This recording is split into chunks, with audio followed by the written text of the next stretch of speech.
Исәнмесез, эфирда яңалыклар чыгарылышы, студияда Лилия Гатина, алга таба кайбер темалар турында кыскача. Кор белән көрәш дәвам итә, алда явым төшемнәр белән ничек эш алып барыла. 2024 ел башыннан 50 кеше контрактка кул куйган, алда контракт төзеп, хәрби хезмәткә китүчеләрне туплау буенча актив эш алып барыла. Кор белән көрәш дәвам итә. Кор җыючыларына автомобиль юллары предприятиесе хезмәткәрләре генә чыкмый, Чаллының күп фатирлы йортларында да яшәүчеләр җыештыручыларга ярдәм итәргә теләк белдергән. Мәсәлән, бүген Корны Яңа шәһәрнең 3нче комплексында җыештырдылар. Дуслык командасының эш процессын безнең төшерү төркеме дә күзәтте. Раушания Казанбаева һәм Гөлнара Кривошеева чирек гасырдан артык ишек алды җыештыручысы булып эшли. Аларның күзәтүләре буенча быел гына кыш шул кадәр карлы булган. Ел эшләгән дәвердә мин әле мондыйны күргәнем юк иде, әле мондый карны. Без инде ял дип тормыйбыз, чыгып эшлибез һәр вакытта да. Кар туктыймы, ишеп торамы? Үдебез эшлибез инде, Аллага шөкер. Тырышабыз инде. Рәхмәт әйтеп китәләр, үтеп киткән кешеләр белдә, булай итеп эшләмиләр дип әйтәләр. Бүген җыештыручыларга ярдәмгә 3нче комплекс халкы чыкты. Бергәләп көрәкләрне кулга алып, алар эшкә тотындылар. Хәзерге вакытта коммуналь хезмәтләргә нинди авыр икәнен алар аңлыйлар. Миңа 77 яшь, менә кар күрәбез, бер караганда әйбәт ул. Икенче караганда кешегә авыр. Шуңа көрәк алып чыктым. Булышырга кирәк. Эш ахырында активистларны кайнар чәй көтә иде. Чаллар әйтүенчә, алар алга табада кар җыюда ярдәм итәргә әзер. Лилия Гатина, Эльмира Гайнетдинова, Ленар Солтанов, яңалыклар. Чалда 1 квадрат метр торакның бәясе 85 меңнән алып 165 мең сумга кадәр бәяләнә. Бу хакта башкарма комитет җитәкчесе урынбасары Айрат Ганиев хәбәр итте. 2023 елда барлыгы 318 мең квадрат метрдан артык торак файдалануга тапшырылган. Узган елдан инде объектлар төзелгән һәм 2024 елда нәрсәләр барлыкка киләчәк. Толырак хәбәрчебез сюжетында.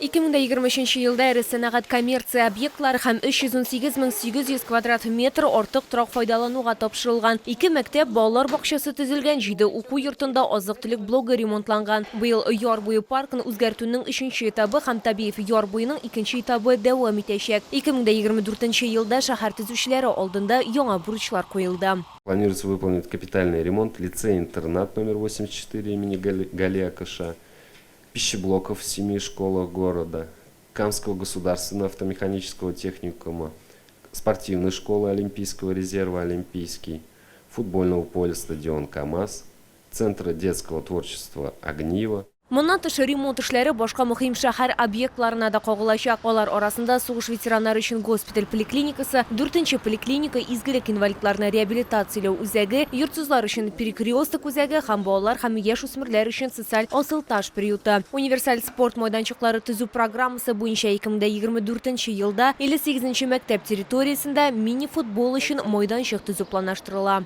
У нас много еще чего нужно для полнокровной качественной жизни в городе.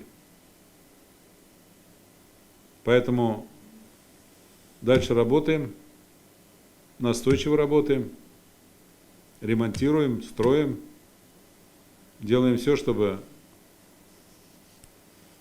город и дальше бы оставался городом строителей, дальше бы развивался. У нас есть серьезные проекты по развитию и жилищного строительства. Моннан тыш шәһәр 2 мөһим датаны билгеләп үтәргә әзерләнә. Беренчесе КамАЗ йөк автомобиле чыгарылуга 50 ел, шулай ук шәһәрнең 4 гасырлык юбилее. Лилия Гатина, Ленар Солтанов, яңалыклар.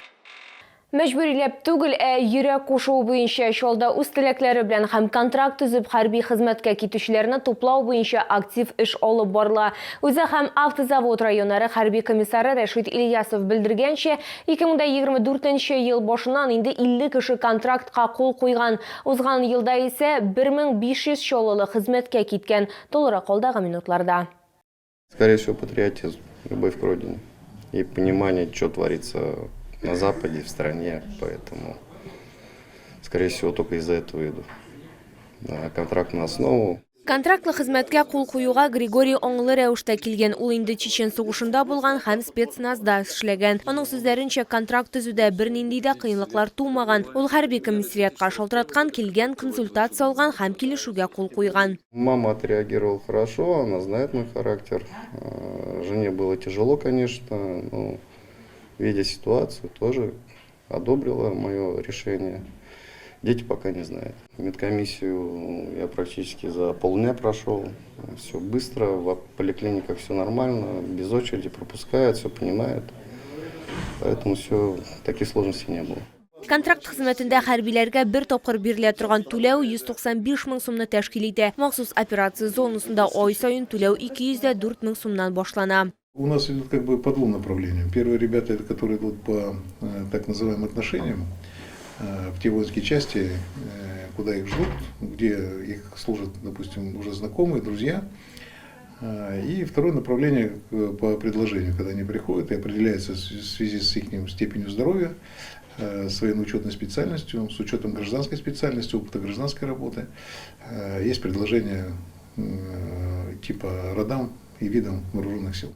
Владислав Илюшинга 18 яшь техникумын тәмамлагач, егет Чечен сугышы ветераны булган әтисе эзеннән китәргә планлаштыра. Бүген ул дусты белән Россия оборона министрлыгының 12-нче баш идарәсе вәкиле белән сөйләшүгә килгән. Мои родители, в принципе, сначала были против, но после разговора с представителем воинской части, они изменили свое решение и, в принципе, со мной согласны. Я планирую, в принципе, посвятить жизни служению и построить там карьеру. Россия оборона министрлыгының 12-нче баш идарәсенә инде хезмәт иткән яки контракт хезмәте тәҗрибәсе булган егетләр эләгә ала. Шулай ук сөйләшүгә армия тәҗрибәсе булмаган, ләкин урта техник яисә югары белеме булганнары да киләләр. 2023 елдан башлап бары 9-нчы сыйныфны гына тәмамлаган 18 яше тулган егетләрнең дә контракт төзү хокукы барлыкка килде. Армия хезмәте урынына алар контракт белән хезмәт итүне сайлый ала. 1 ел хезмәт итү вакыты ел ярымга исәпләнәчәк. Служба будет проходить в месте дислокации, то есть это на территории Мурманской области, без выездов. Мы предоставляем служебное жилье для всех военнослужащих, которые у нас служат по контракту, то есть это служебные квартиры. Денежное довольствие у военнослужащих, которые у нас служат по контракту, начинается от 48 тысяч.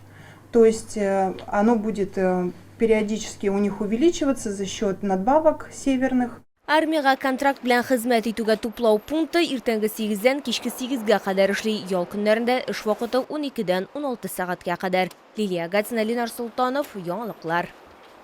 Бу сезгә җиткерәсе соңгы мәгълүматыбыз иде. Мин Лилия Гатина, сезнең белән сау булашам, сәмими булыгыз.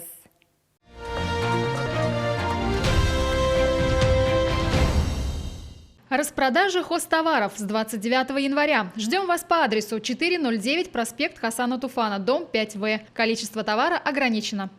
Лечение геморроя без боли и разрезов на современном оборудовании в клинике Мед-16. Прием ведет проктолог Кравченко Ярослав Владимирович. Запись по телефону 38 38 09.